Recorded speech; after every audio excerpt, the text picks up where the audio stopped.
Welcome to our today's anatomy class. In our today's class, we'll be looking at the anatomy of the pituitary gland. The pituitary gland is one of the endocrine glands in the human body, and this gland is situated in the hypophyseal fossa of the sphenoid bone. The hypophyseal fossa of sphenoid bone. The gland lies directly below what? The hypothalamus. So if this is the hypothalamus, below it, we have the what? The pituitary gland. The pituitary gland is attached to the hypothalamus. It's attached to the hypothalamus by a stalk called pituitary stalk. Pituitary stalk, or you can call it hypophyseal stalk. The pituitary gland is divided into two main parts. We have the anterior pituitary gland. We have the anterior pituitary as well as the posterior pituitary. So these are the two main parts of the pituitary gland, the anterior and the posterior pituitary. Another name for the anterior pituitary is called adenohypophysis. Adenohypophysis. While another name for the posterior pituitary is called neurohypophysis. Neurohypophysis. The anterior pituitary originates from the glandular epithelium of the pharynx, while the posterior pituitary originates from the neural crest that give rise to the nervous tissue. The pituitary gland is connected to the hypothalamus through the help of portal vessels known as hypothalamo-hypophyseal portal vessel. Hypothalamo-hypophyseal portal vessels. Portal vessels. So there's a connection between the anterior pituitary and the hypothalamus, and it's through this vessel called the hypothalamo-hypophyseal portal vessel. So hypothalamus control the release of hormone from the anterior pituitary and the posterior pituitary. Hormones from the hypothalamus are transported by the hypothalamo-hypophyseal vessels to the anterior pituitary to induce the release of hormone from the anterior pituitary. While hormones from the hypothalamus are transported to the posterior pituitary through the help of hypothalamo-hypophyseal tract. So when hormones are produced in the hypothalamus, these hormones are transported through the hypothalamo-hypophyseal tract to the posterior pituitary to induce the release of hormone from the posterior pituitary. It is important to note that the hypothalamus controls the release of hormone from the anterior and the posterior pituitary. So we are going to quickly look at the hormones produced by the anterior pituitary under the influence of the hypothalamus. So the anterior pituitary hormones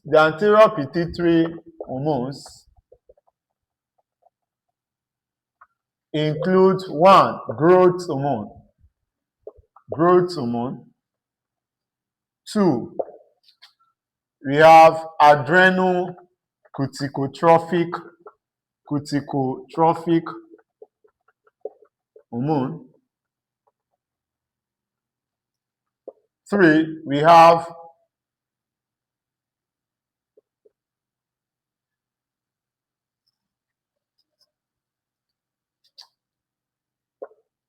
thyroid stimulating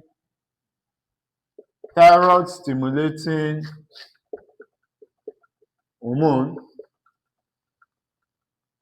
4, we have prolactin. 5, we have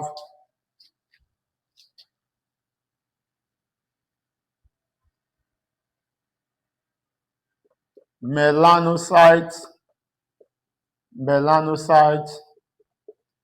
stimulating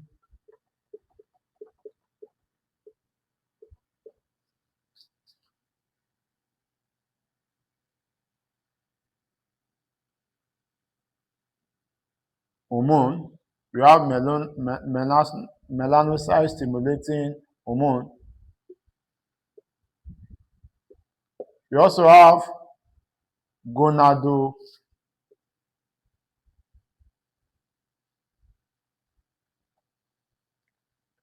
we have luteinizing hormone. We have luteinizing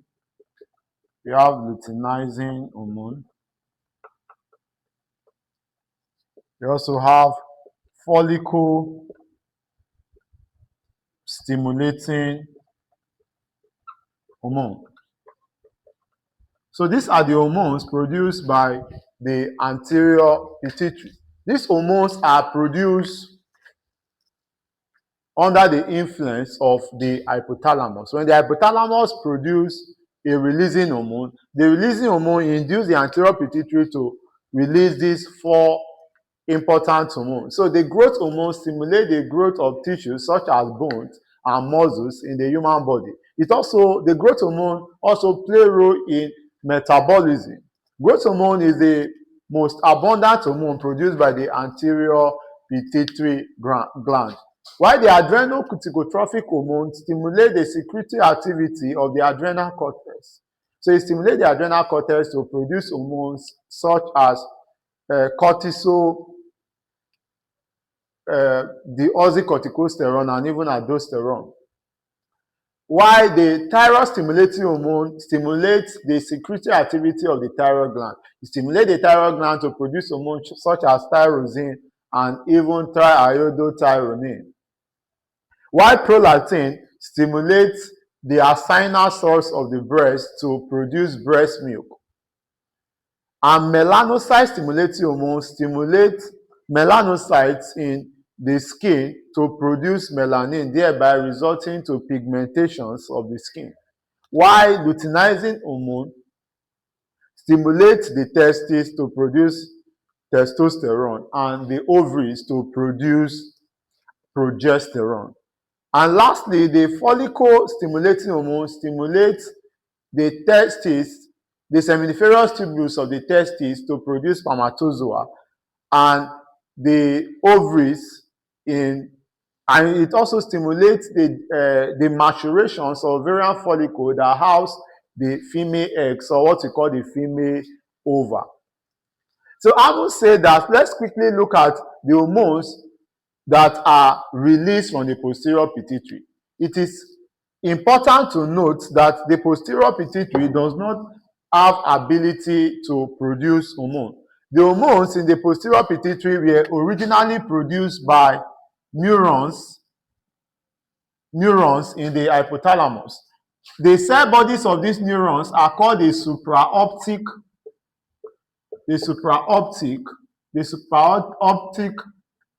nuclei and the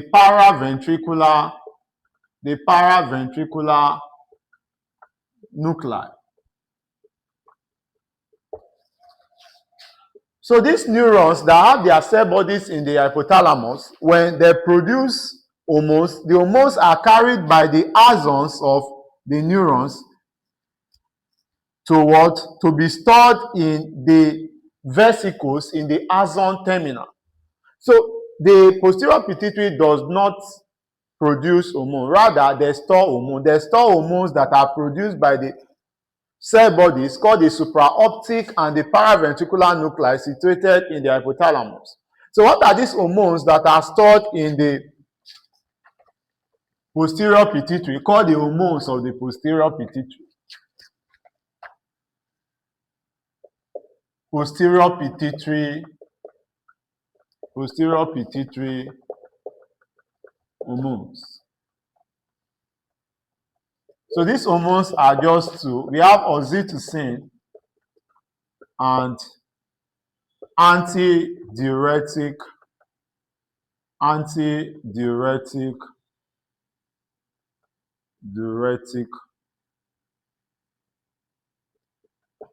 hormone. Antidiuretic hormone. Or you can call this hormone vasopressin. So these are the two hormones produced by the posterior pituitary gland, oxytocin and antidiuretic hormone.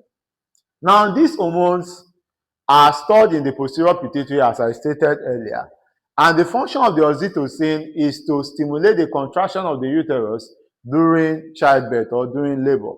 It also stimulates the release of breast milk from the mammary glands during breastfeeding. Oxytocin also is believed to be a love hormone. It is called a love hormone because oxytocin level increases in male and female during sexual arousal. The smell of oxytocin is believed to create a bond between a mother and her newborn. These, among other functions, are the functions of oxytocin. While antidiuretic hormone regulates water balance, it maintains water balance. How does it maintain water balance? It maintains water balance by increasing water reabsorption from kidney tubules into the bloodstream. It also inhibits the secretion of sweat by the sweat gland. Antidiuretic hormone also has ability to prevent severe blood loss by causing constrictions of small blood vessels known as arterioles. And when antidiuretic hormone acts as a vasoconstrictor preventing blood loss, we refer to it as vasopressin.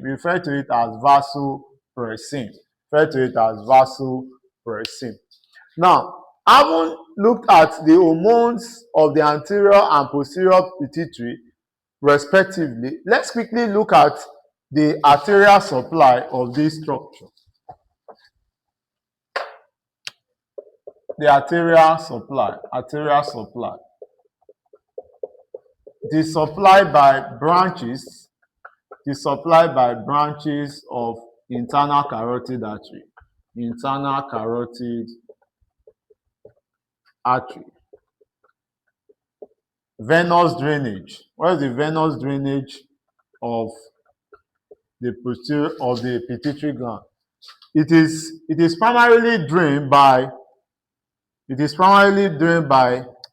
hypophyseal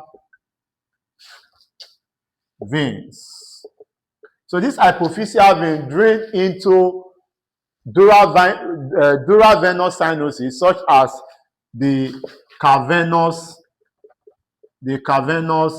sinus. The cavernous sinus further drain into petrosal sinus. The petrosal sinus finally drain into the internal jugular vein. So these are the blood supply of the pituitary glands. So having said that, what are the clinical correlates of this very important structure? Before I look at that, I would like to state clearly that the anterior pituitary is referred to as the master gland. Why is it referred to as the master gland? It is referred to as the master gland because the hormones of the anterior pituitary control the release of hormones from other endocrine glands. For example, the thyroid-stimulating hormone produced by the anterior pituitary stimulates thyroid gland to produce hormone. Secondly, the adrenocorticotropic hormone released by the anterior pituitary stimulates adrenal gland to produce hormone. Thirdly, the follicle-stimulating hormone and luteinizing hormone produced by the anterior pituitary stimulates glands such as testes and ovary to release other hormones. So this is the very much reason why we refer to the anterior pituitary as the master gland, because it controls the release of hormones from other endocrine glands. So I would say that let's quickly look at the clinical correlates of the pituitary gland. Clinical correlates. Clinical correlates. 1. Gigantism. Gigantism. 2. We are going to talk about cretinism. Okay, we'll talk about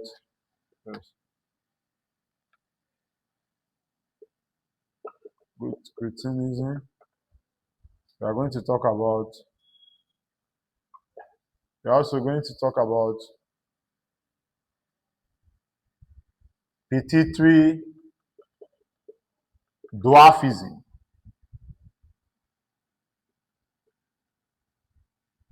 No, sorry. We'll talk about acromegaly. Acromegaly. We talk about pituitary dwarfism. Dwarfism. We're also going to talk about diabetes insipidus. So these are some of the conditions that are associated with the pituitary gland that I would like to tell us about. 1. Gigantism. Gigantism is a condition whereby growth hormone is produced in excess. So when there's excess growth hormone production in before puberty, it results to a condition called what? Gigantism. This condition is characterized by increase in height. The long bones in the body increases in height. So when there's excess growth hormones before the fusions of the epiphyseal plates in long bones, it results to gigantism. The person will look very tall. Acromegaly is the excess growth production that occur in adults. So after puberty, if there's excess production of growth hormone, it will result to enlargement of the hand, enlargement of the feet, enlargement of the jaw, and even enlargement of the nose. Then we also have pituitary dwarfism. This is a condition that happens as a result of deficiency of growth hormone. When there is underproduction of growth hormone, it can result to this condition called dwarfism, which is characterized by short stature. Then finally, diabetes insipidus. Now, diabetes insipidus occurs as a result of deficiency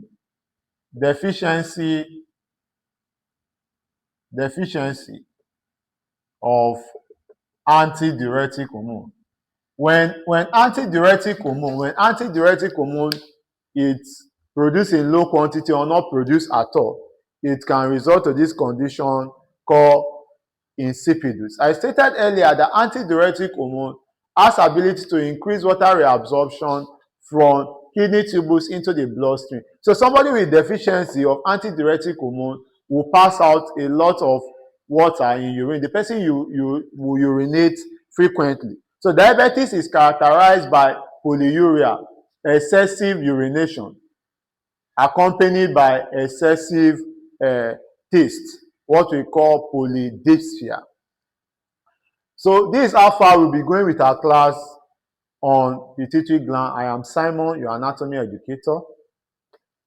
I would love if you subscribe and share this video.